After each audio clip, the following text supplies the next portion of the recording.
Muy buenos días, señores y señores. Bienvenidos al desarrollo de la clase correspondientes a la materia de ciencias naturales. Un gusto poder compartir una clase más de forma sincrónica con ustedes. Bienvenidos al desarrollo de las actividades correspondientes a esta nueva semana de actividades y obviamente el tema número 2 de la unidad número 2 de ciencias naturales. Y como es de costumbre, vamos a iniciar analizando el material de apoyo que ustedes tienen en sus aulas virtuales y vamos a ver este tema central sobre las bacterias. Vamos a ver cuáles son las características en función de este grupo de microorganismos, que muchos de los casos son bastante agresivos, peligrosos para nuestra salud. Podemos mencionar que las células y las moléculas responsables de la inmunidad constituyen el sistema inmunológico. Nosotros tenemos una barrera invisible de protección, a ese se denomina una barrera inmunológica. Prácticamente detecta cualquier organismo extraño y obviamente lo encapsula y lo elimina. Como le había dicho, su respuesta conjunta y coordinada frente a la introducción de sustancias y organismos extraños se llama respuesta inmunológica, lo que desarrolla el sistema inmunitario. Vamos a ver a continuación, aquí nosotros podemos ver la reacción antígena y anticuerpo en función de determinados microorganismos. Aquí tenemos el antígeno, el cuerpo extraño, y aquí tenemos el anticuerpo, estructura generada para la defensa del organismo. La función biológica de este sistema es la defensa contra los microbios infecciosos. Sin embargo, sustancias extrañas no infecciosas pueden desencadenar respuestas inmunitarias, como es el caso de las alergias. El término inmunidad deriva de la palabra latina immunitas, que se refiere a la protección frente a procesos legales que atacan o que obviamente tratan de destruir infectar determinados órganos, determinadas estructuras orgánicas. Dentro del sistema inmunológico podemos distinguir dos formas de actuación. Existe una respuesta inmune inespecífica que actúa como primera barrera defensiva del ser humano y la consideramos como parte del sistema inmunitario innato. Dentro de este podemos encontrar las barreras superficiales o defensivas.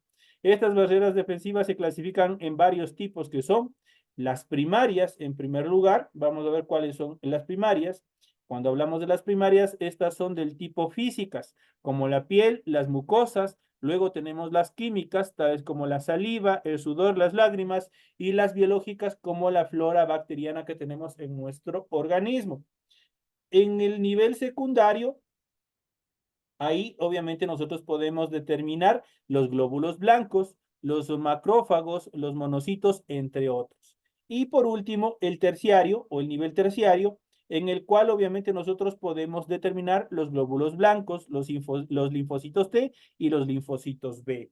También incluimos en el sistema inmunitario innato a fenómenos como la fiebre o la inflamación, que suelen ser las primeras reacciones del cuerpo humano frente a una infección.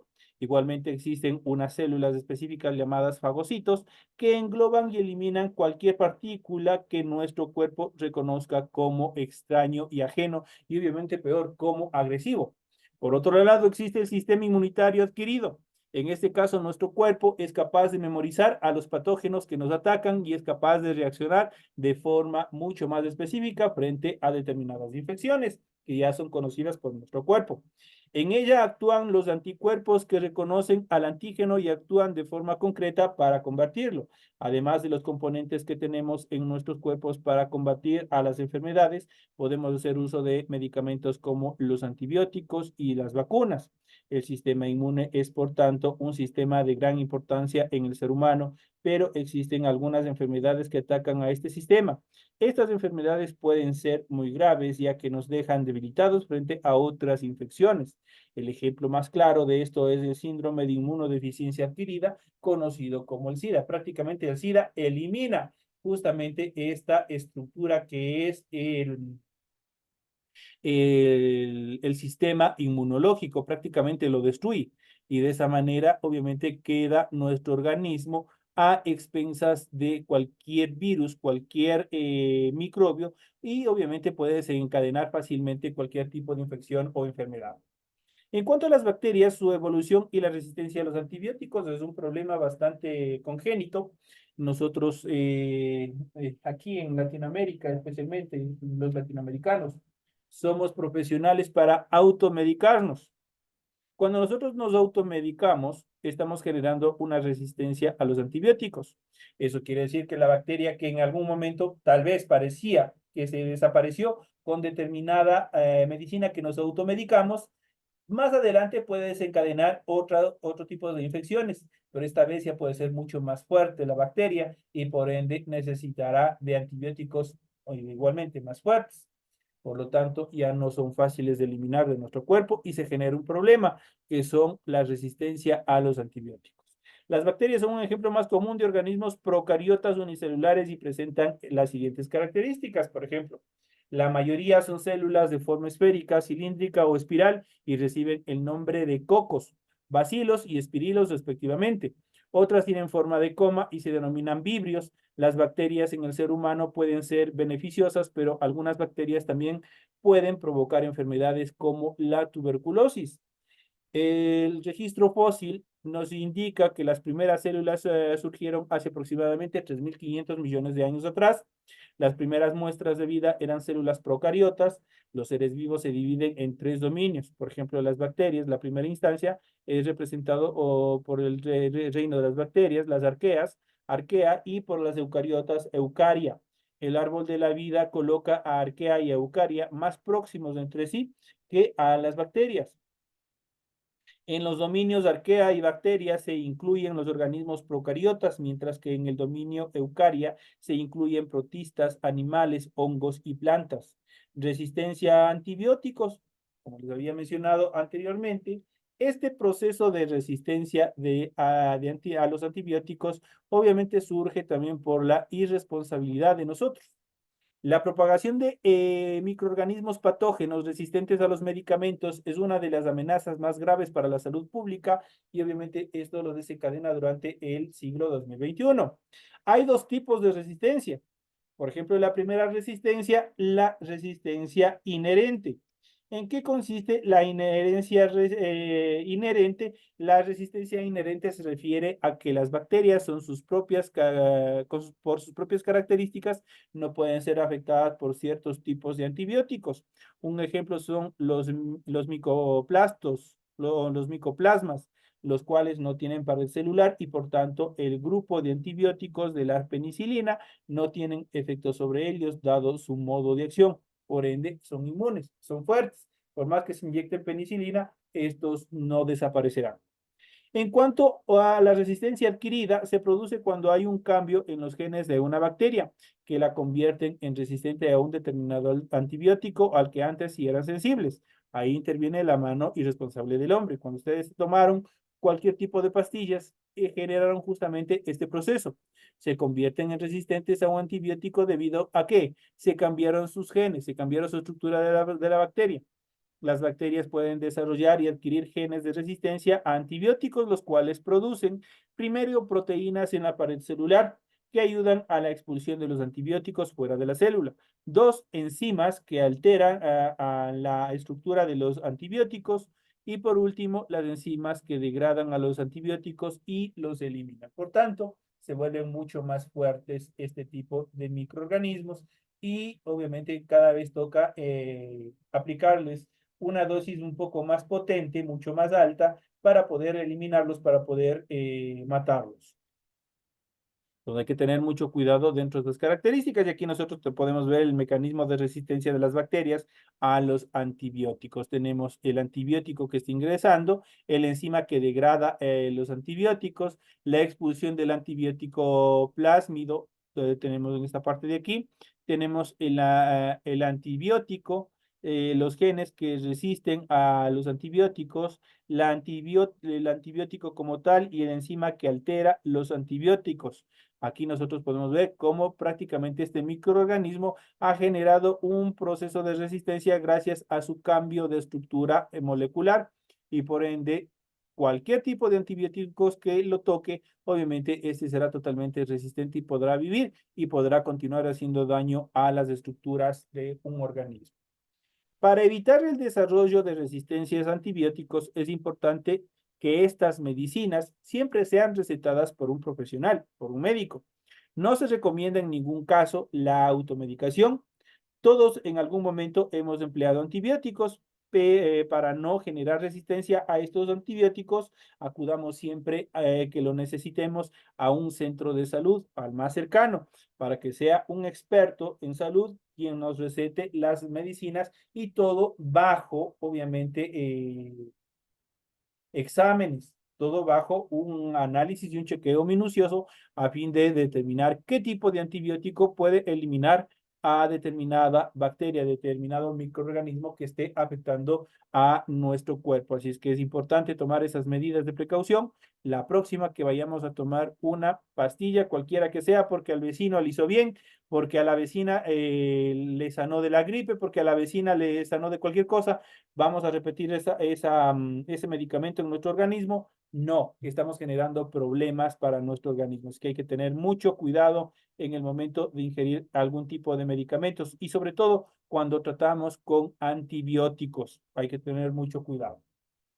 Vamos a hablar un poco más en esta última parte sobre las bacterias. Aquí podemos ver cómo se encuentran constituidas las bacterias. Pero, ¿qué son las bacterias? Vamos a ver cuáles son las características fundamentales de las bacterias. Las bacterias son un extenso grupo de organismos unicelulares procariotas, es decir, que están desprovistas de núcleo celular, presentan diversas formas y tamaños. Se trata de los seres vivos más primitivos y abundantes de nuestro planeta Tierra y están adaptados a prácticamente todas las condiciones y hábitats. Algunas bacterias pueden subsistir en ambientes muy hostiles, como dentro de los géiseres, por ejemplo. Ahí pueden habitar este tipo de microorganismos. Esos microorganismos son descendientes inmediatos de la primera forma de vida del planeta. Surgieron en condiciones ambientales muy distintas a las actuales, a eso es hace unos 3.800 millones de años atrás. La reproducción de las bacterias es muy veloz y ocurre mediante un mecanismo asexual, que consiste en la replicación de la célula progenitora en dos exactamente iguales a ella. Este proceso se denomina fusión binaria. Se estima que en un ambiente propicio, una bacteria es capaz de dividirse en apenas 15 a 30 minutos, dependiendo de la especie. Imagínense, por eso obviamente es indispensable que cuando ustedes sientan algún malestar, algún problema, ustedes acudan donde el médico tratante. Las bacterias son un componente fundamental de los ecosistemas, ya que descomponen moléculas y las convierten en nutrientes. Un rol similar tienen las bacterias beneficiosas que se alojan, por ejemplo, en nuestro cuerpo, dado que ayudan al sistema digestivo a obtener nutrientes esenciales y fortalecer nuestro sistema inmunológico.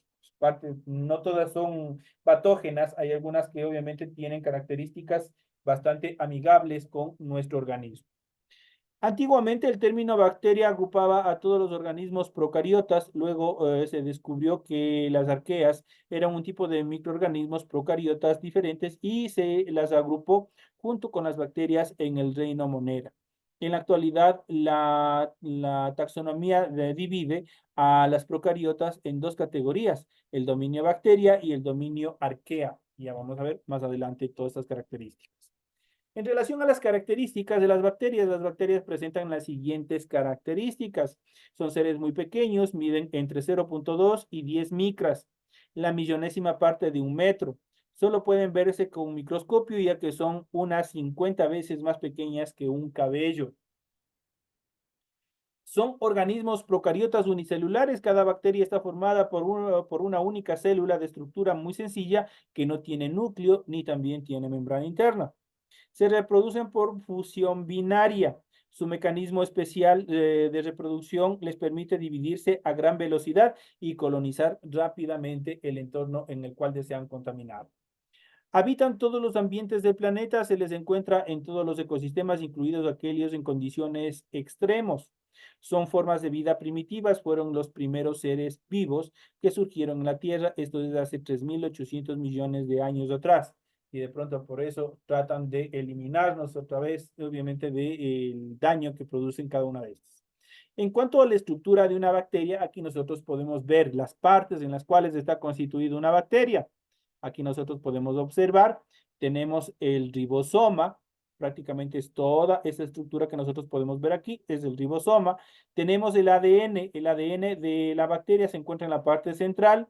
tenemos el citoplasma, que es lo que continúa después del ADN, tenemos los flagelos que les permiten movilizarse y también adherirse a la pared, al objeto donde ellos vayan a subsistir. Tenemos una membrana plasmática, tenemos la pared celular y tenemos una cápsula, que es el cuerpo, que está cubriendo, en este caso, a la bacteria. Las bacterias están formadas por las siguientes partes. Vamos a ver cada una de estas, vamos a ver cuáles son las características fundamentales en función de las bacterias. Iniciamos por el citoplasma. Es el interior de la bacteria, contiene dos regiones, una con gran cantidad de ribosoma, que es la estructura encargada de elaborar proteínas, y otra llamada nucleoide, en donde se encuentra el ADN bacteriano. La membrana plasmática es una envoltura formada por proteínas y fosfolípidos con una organización similar a la de las células eucariotas. Sin embargo, la membrana de las bacterias tiene una composición morfológica propia de estos organismos, con mayor cantidad de proteínas sin presencia de colesterol y con repliegues hacia el interior. La pared celular es una envoltura rígida que otorga protección a las bacterias y les proporciona su forma. Está constituida por un compuesto llamado peptidoglicano, presente en todas las bacterias, con excepción de algunas llamadas microplasmas. Y por último tenemos la cápsula, es una cubierta continua formada por un gel hidrofilio, es decir, que repele el agua. Se encuentra en la parte más externa de la bacteria. En algunas especies la cápsula tiene una estructura firme y bordes definidos, mientras que en otras es más irregular y amorfa. En ese caso se le llama pseudocápsula. Eso en cuanto a las características que hemos visto de estos microorganismos, que la mayoría son peligrosos y que tenemos que tener muy en cuenta el momento de consumir algún alimento. Debemos, después de las normas de aseo, nosotros tenemos que tener siempre al máximo en cuanto a todos estos procesos, para poder evitar el contagio de estos microorganismos o por parte de estos microorganismos. Señores y señores, de esta manera llegamos a la parte final del desarrollo de la presente clase. Ha sido un gusto haber compartido con ustedes. Me despido de todos ustedes, no sin antes desearles que tengan una excelente un excelente fin de semana. Señores y señores, nos vemos en la próxima clase.